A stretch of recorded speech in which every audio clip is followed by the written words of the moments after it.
everyone, welcome back to my YouTube channel once again. I'm so happy to share this video with you all. My name is Bipasha Bose and I'm a first professional medical student. So आज मैं इस video के through आप सभी को बताना चाहती हूँ कि मेरा नीट वाला डे वो कैसा रहा एंड उसके पिछले वाले दिन मैंने क्या क्या किया था ताकि मैं अपने आप को बूस्ट अप कर सकूँ. So I am going to tell you all. सबसे पहले तो नीट के पहले वाले दिन तो तब था 11th ऑफ सितंबर.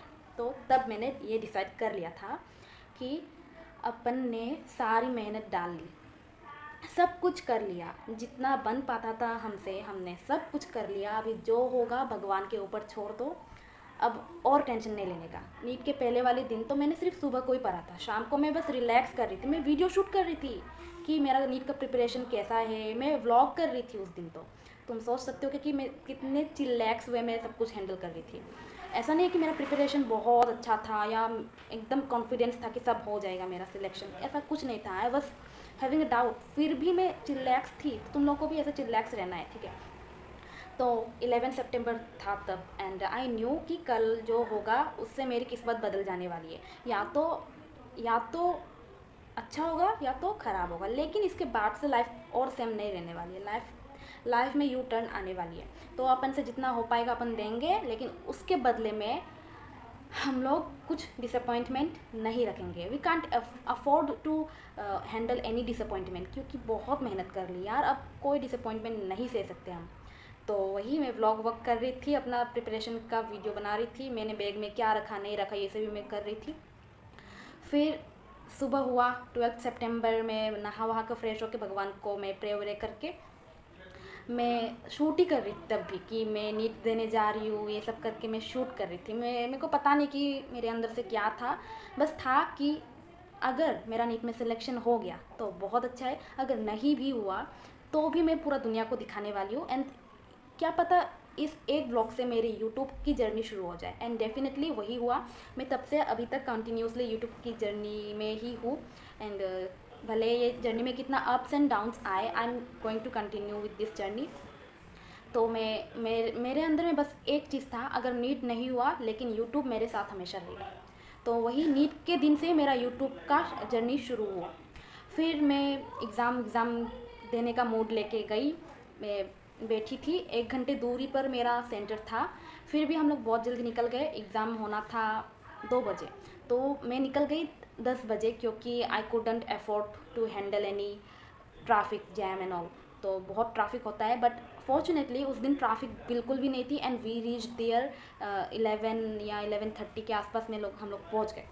वहाँ पर जाके देखा बहुत सारे बच्चे थे, लेकिन मैंने अपना ये माइंड में बना लिया था कि बच्चे चाहे जितने भी हो, मुझे कोई फ़र्क नहीं पड़ता कौन कितना पढ़ के आए कौन कितना नहीं पढ़ के आए, मुझे रत्ती भर सा भी फ़र्क नहीं पड़ता. मेरे दिमाग में ये बस था कि छोड़ो भाई, कौन क्या है ये नहीं है, छोड़ो, बस अपने आप में ध्यान देना है, किसी को देखना ही नहीं है. अपने आप में अपना जो है सब अपना बेस्ट देना है बस. तो फिर ऐसे सब लोग के पेरेंट्स आए हुए थे, बस इतना सा ही मैं देख रही थी. कुछ लोग तो पढ़ भी रहे थे, लेकिन मेरा ऐसा था मेरे को बिल्कुल नहीं पढ़ना है, आज तो बिल्कुल नहीं पढ़ना है. नीट के लिए 11th तक तो जितना भी पढ़ लिया, 12th को छूना भी नहीं है किताब. फिर एग्ज़ाम देने 12 बजे के आसपास हम लोग एंटर किए एग्ज़ाम गेट पे. अपन सारे जो रूल्स एंड रेगुलेशंस फॉलो करते हुए चलते गए. फिर चेकिंग वेकिंग हुआ एंड कुछ, फिर उसके बाद हम लोग आगे बढ़े. फिर इन्विजिलेटर आए एग्ज़ाम सेंटर पे 2 बजने के जस्ट 10 मिनट पहले. तुम बिलीव नहीं करोगे, मेरा माइंड बहुत ही डिस्टर्ब हो चुका था कि जो होगा होगा, लेकिन एटलीस्ट हम लोग को टाइम तो देना चाहिए ना कि अपना सब कुछ रेडी कर ले. और 3 घंटा एग्जैक्टली हम लोग को मिलना चाहिए पेपर सॉल्व करने के लिए, बट ऐसा हुआ नहीं. तो इसलिए मैं बोलूँगी कि तुम लोग पहले से थोड़ा प्रिपेयर्ड रहो कि तुम लोग को इन्विजिलेटर आएंगे, बार बार डिस्टर्ब करेंगे, उसमें तुम्हारा 10-15 मिनट जाने वाला है भाई. तो हम लोग गए, 5 मिनट बस था, वो लोग आंसर शीट ही नहीं दे रहे. अब बताओ क्या करूँ, गुस्सा नहीं आएगा क्या? वहाँ पर तुम लोग को फिल करना होगा ना, नाम वगैरह रोल नंबर ये सब, वो टाइम लगता है ना OMR फिलिंग ये सब करने में. ऊपर से अच्छे से फिल करना है, एक भी डॉट से बाहर गया तो फिर रिजेक्ट हो जाएगा. तो बहुत कुछ मानना पड़ता है. फिर चलो ठीक है, आगे बढ़ते गए. अपन ने बायोलॉजी से स्टार्ट करी. बायोलॉजी के सारे क्वेश्चंस बन रहे थे, तब मुझे लगा कि भाई एनसीईआरटी बहुत बहुत ज़रूरी है, एंड एनसीईआरटी भगवान है। मेरे से सारे क्वेश्चन सॉल्व हो गए, बस एक क्वेश्चन गलत था और एक क्वेश्चन मैंने छोड़ दिया था। तो शायद मेरा 1 या 2 क्वेश्चन गलत है, पर एक क्वेश्चन मैंने तो छोड़ ही रखा था। तो मेरा एनसीईआरटी ने बहुत हेल्प किया। तो पूरा एनसीईआरटी से ही आया भाई, तुम लोग एनसीईआरटी को बिल्कुल भी इग्नोर मत करना। और उसके बाद मैंने स्टार्ट किया केमिस्ट्री से। तो तुम बिलीव नहीं करोगे, बीच बीच में इन्विजिलेटर बार बार आ रहे हैं, मेरा सर खा रहे हैं। सबके साथ ऐसा हो रहा होगा, लेकिन एक होता है कि भाई जो बंदा प्रिपेयर करके आया होगा उसके लिए टाइम का बहुत ही इंपॉर्टेंस है। तो वहाँ पे टाइम लॉस हो रहा है, कोई बात नहीं, अपन कर रहे हैं, केमिस्ट्री का पेपर सॉल्व कर रहे हैं। उसमें 2-3 क्वेश्चन बिल्कुल नहीं आता। सेक्शन ए से चलो फिर भी थोड़ा हो रहा है, सेक्शन बी का तो सॉल्व हो ही नहीं रहा था भाई, भले ही वो एनसीईआरटी से हो, लेकिन हो ही नहीं रहा था। इनऑर्गेनिक केमिस्ट्री का तो एक ऐसा क्वेश्चन आ गया नोबल गैस वाली फैमिली से कि मेरे को लगा ये तो था ही नहीं एनसीईआरटी में, ऐसा लगा। पर बाद में जब मैंने घर आके थोड़ा चेक किया तो भाई इतना सिंपल सा उधर लिखा हुआ था, पता नहीं अपन का ध्यान ही नहीं लगा कभी उस वाले लाइन पे। इसीलिए बोलूँगी बहुत अच्छे से इनऑर्गेनिक को करके जाओ। इतना ईजी सा सवाल है, पता है, इतना छोटू सा सिंपल सा सवाल था, पर मेरे से सॉल्व नहीं हुआ तो नहीं हुआ। एंड उसमें भी फिजिकल केमिस्ट्री में भी सॉलिड स्टेट का इतना अच्छा खासा प्रैक्टिस हम लोग करके गए थे, लेकिन इतना घटिया सा सवाल आ गया, सॉल्व हुआ ही नहीं। कुछ हेक्सागोनल वॉइड ये सब ऐसा टाइप का कुछ क्वेश्चन था जो कि कहीं पे भी नहीं मिला, ना मॉक टेस्ट पे मिले, ना एनसीईआरटी के कहीं एग्जाम्पलर में मिले, ना कहीं पे भी वैसा क्वेश्चन था ही नहीं, कभी सॉल्व ही नहीं किया था। इतना टफ क्वेश्चन सॉल्व करके गए थे, पर पता नहीं कहाँ से ऐसे क्वेश्चन दे दिए उन्होंने। पर बिलीव में 1-2 क्वेश्चन थोड़ा घुमा के आएगा, तो उसके लिए बिल्कुल चिंता नहीं करने का, आगे बढ़ जाने का, ठीक है। तो और भी बहुत ईजी क्वेश्चन था फिजिकल केमिस्ट्री में, लेकिन वो लेंथी था और बहुत ईजी था, लेकिन इतना टाइम कंज्यूमिंग था ना कि मेरा सर घबरा गया। और मैं मतलब उसमें इतना ज़्यादा टाइम मैंने लगा दिया, डिवाइड इनटू प्लस माइनस करने में मेरा इतना सारा टाइम चला गया। सेम टाइप के नंबर्स लॉन्ग डिवीजन में होते हैं ना, उसको करते करते मेरा इतना टाइम चला गया, मेरे को लगा ये बहुत इजी सवाल है, लेकिन एग्जामिनर ने हम लोग को फंसाया है ताकि इधर टाइम लॉस हो और आगे का क्वेश्चन छूट जाए। तो भाई मैं जानती थी ये बात को, ये मेंटेलिटी को मैं पहले से जानती थी, लेकिन फिर भी मैं अटक गई उधर। तो मैं सॉल्व करते लास्ट में 5 मिनट ऐसे ही गवा दिया, ऊपर से वो क्वेश्चन गलत भी करके आ गई, देखो। तो इसीलिए कभी भी लॉन्ग कैलकुलेशन वाले मॉक टेस्ट वाले जो क्वेश्चन होते हैं उनको कभी भी इग्नोर नहीं करना है, पूरा सॉल्व करके ही आगे बढ़ना, ताकि एग्ज़ाम में ऐसा हालत ना हो तुम्हारा। केमिस्ट्री मेरी बहुत अच्छी प्रैक्टिस हो रखी थी, लेकिन उतना अच्छा नहीं गया था। ऑर्गेनिक केमिस्ट्री मेरी बहुत अच्छी थी, एंड उसमें सारे क्वेश्चंस मैंने बना लिए थे। ऑर्गेनिक केमिस्ट्री के लिए NCERT is a must, inorganic के लिए भी NCERT is a must, and बहुत ही अच्छे से करके जाना।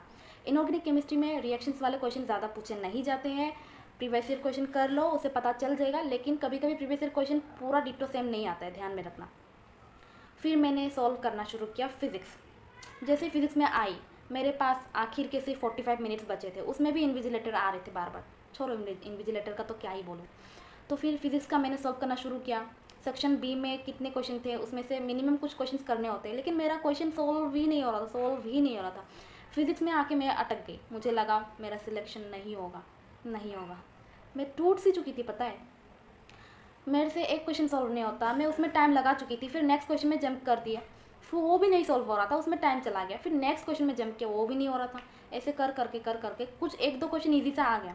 उसके बाद में फिर थोड़ा वो तुक्का वुक्का लगा के भी मैंने कुछ क्वेश्चन सही कर दिए। फिर नेक्स्ट सेक्शन बी में आई, मुझसे सॉल्व हो ही नहीं रहा था, और लास्ट के सिर्फ 10 मिनट बाकी थे। मेरा हालत बहुत ख़राब हो चुका था। आई वॉज लिटरली क्राइंग कि मेरी ज़िंदगी बर्बाद हो गई है, मेरा पूरा प्रिपरेशन बर्बाद चला गया, मेरा सिलेक्शन नहीं होगा अब, क्योंकि सिर्फ 10 मिनट बचे हैं। अब कोई कुछ भी कर ले, मेरे से 3-4 सवाल नहीं बन पाएंगे। ऑलरेडी मेरा बहुत सारा गलती हो चुका था फिज़िक्स में, और मुझे बहुत डर लग रहा था। जो सही भी होना था वो भी गलत करके आ गई। मुझे बहुत डर लग रहा था कि क्या होगा। लास्ट के 5 मिनट थे, तब भी इन्विजिलेटर आए, तब भी आई वॉज लाइक बहुत ही शेक, मेरे हाथ पैर काँप रहे थे, मैं बहुत ही हिल के मैं एग्ज़ाम का वो, मेरा दिमाग तब एकदम कंफर्ट जोन से बाहर चला गया था। तब मैं अपने आप को चाहे कितना भी मना लूँ, मैं फोकस ही नहीं कर पा रही थी। लास्ट का मोमेंट बहुत डिफ़िकल्ट होता है। मैंने तो सोचा था कि लास्ट में एटलीस्ट हाफ एन आवर बचा के रखूँगी ताकि सारा पेपर रिवाइज़ कर सकूँ, फिर से OMR फिल कर सकूँ, लेकिन ऐसा मौका ही नहीं मिला। मौका नहीं मिलता है, इसीलिए मैं बोल रही हूँ कि तुम लोग अच्छे से अपना प्रैक्टिस बनाए रखो, टाइम के साथ तुम लोग अच्छे से करो, OMR फिल कर करके अभी से करो, क्योंकि लास्ट का दिन बहुत ही प्रेशराइजिंग होने वाला है तुम लोग के लिए। तो फिर ऐसे कर कर के मैंने किया। आई थॉट कि मैं एग्ज़ाम हॉल से एकदम खुशी वाले चेहरे से बाहर निकलूँगी, लेकिन बिलीव मी, एग्ज़ाम हॉल से मैं बाहर निकली विथ ग्रीफ। दिल में ना सुकून था, ना कुछ खुशी थी। लग रहा था कि अब तो मैं गई, अब तो मैं गई। एक बायो ही है जो मेरा पूरा ढंग से हुआ, केमिस्ट्री भी मेरी उतनी अच्छी नहीं हुई, फिज़िक्स भी मेरी उतनी अच्छी नहीं हुई, जितना प्रिपेयर किया था उतना आया भी तो सही, लेकिन मेरा एग्ज़ाम का दिन बहुत ही गंदा गया। ये 3 घंटे का समय ना तुम्हारा पूरा फ्यूचर बदल सकता है। तुमने चाहे कितना भी अच्छे से प्रिपेयर किया हो, वो 3 घंटा ही तुम्हारा मेन है। और कोई बंदा या बंदी जिसने अच्छे से प्रिपेयर नहीं भी किया होगा, लेकिन अगर उसका 3 घंटा लक से अच्छा हो गया तो उसका तो किस्मत चमक गई। लेकिन ऐसा नहीं सोचना कि हर कुछ लक पे मैटर करता है। इट इवन मैटर्स ऑन तुम्हारी प्रैक्टिस कितनी अच्छी हो रखी है, या तुम्हारा प्रिपरेशन कितना अच्छा है, सब कुछ पे मैटर करता है। बट एट लास्ट वो लक भी एक फैक्टर है, तो वो भी काम आता है। तो मैं निकली एग्ज़ाम हॉल से बाहर, इधर उधर देख रही थी, मुझे बिल्कुल भी अच्छा फीलिंग नहीं आ रहा था। मैं तो, मेरे आँखों से आंसू निकल रहे थे, but I was anyhow trying to control them. And बिना खाए पिए इतने देर तक, 5 बज चुके थे, एंड हम लोग को पहुंचना था हमारे घर।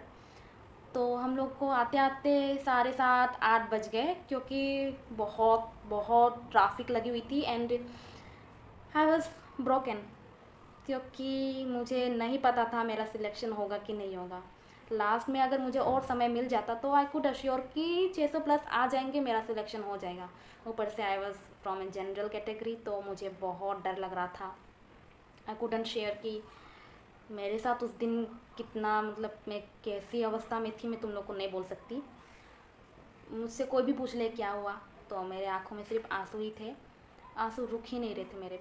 बस थोड़ा सा पोंछ लो, ठीक है, नाटक कर लो, फिर जाके आंसू आ जाना शुरू। रात होते होते उसका आंसर शीट निकला। फिर मैंने मैच किया आंसर, क्योंकि मुझे तो पता करना था कि मेरा सिलेक्शन होगा कि नहीं होगा। इनफैक्ट मार्क्स से भी नहीं पता कर सकते सिलेक्शन होगा कि नहीं होगा, क्योंकि it depends upon the cut off. तुम लोग कट ऑफ वगैरह के बारे में बिल्कुल चिंता मत करो, बस अपना एग्ज़ाम अच्छे से दो। मार्क्स के बारे में भी टेंशन मत करो, क्योंकि कभी कभी ऐसा होता है कि 600 प्लस आ जाते हैं तब भी तुमको कॉलेज नहीं मिलता, लेकिन कभी कभी 500 में भी तुमको कॉलेज मिल सकता है। तो इट डिपेंड्स यार, तुम्हारी कैटेगरी क्या है, तुम्हारा स्टेट का कट ऑफ कितना है। तुम अगर ऑल इंडिया कोटा से अप्लाई करोगे तो तुमको कितना चाहिए होगा, स्टेट का अप्लाई करोगे तो फिर कितना है, ऐसा आप डिपेंड्स ऑन वेरियस फैक्टर्स। तो बिल्कुल भी चिंता मत करो, अपना एग्ज़ाम अच्छे से दो। बस तुम लोग जो एग्ज़ाम देख कर आओगे, तुम लोग की चेहरे में एक खुशी होनी चाहिए। तो मैंने जो सोचा था कि अगर अच्छा रहा तो ठीक है, नहीं अच्छा रहा तो ठीक है, अपन कंटिन्यू करेंगे यूट्यूब के साथ। देन आई केम, एंड फिर मैंने फिर से यूट्यूब का शुरू किया, and I was editing videos and all. I uploaded the video, and काफ़ी सही था। I was coming out online, अपना पढ़ाई वाला इन्वायरमेंट से मैं बाहर आ गई थी। रात को मैंने मैच किया तो मुझे लगा 600 आ जाएंगे, बट सुबह को फिर मैंने रियलाइज़ किया शायद मेरा ये गलत है। तो I ended up scoring 597। And जब रिज़ल्ट आया तो ठीक है, I was accepting everything, because I knew कि मैंने क्या किया है, क्या गलती की है। मेरे को जितना मिलना चाहिए था उतना ही मिला है। मैंने भले ही बहुत मेहनत करी होगी, लेकिन मेरा एग्ज़ाम में जितना परफॉर्मेंस मैंने दिया था उतना मुझे मिला। I was satisfied. कोई नहीं, चलो, बस अपन को कॉलेज के लिए डर लग रहा था कि कॉलेज मिलेगा कि नहीं, but I am happy now कि मुझे कॉलेज मिल चुका है। सो आप लोग बिल्कुल टेंशन नहीं करिएगा, अपना एग्ज़ाम बहुत अच्छे से दो, एंड उसके बाद जो होगा देखा जाएगा। क्या पता इसके बाद से आप एक नया ही रास्ता चुन लो अपने लिए। So I wish you all the very best for your exam. तो keep waiting for the next video. Till then take care, bye bye, see ya, have a great day.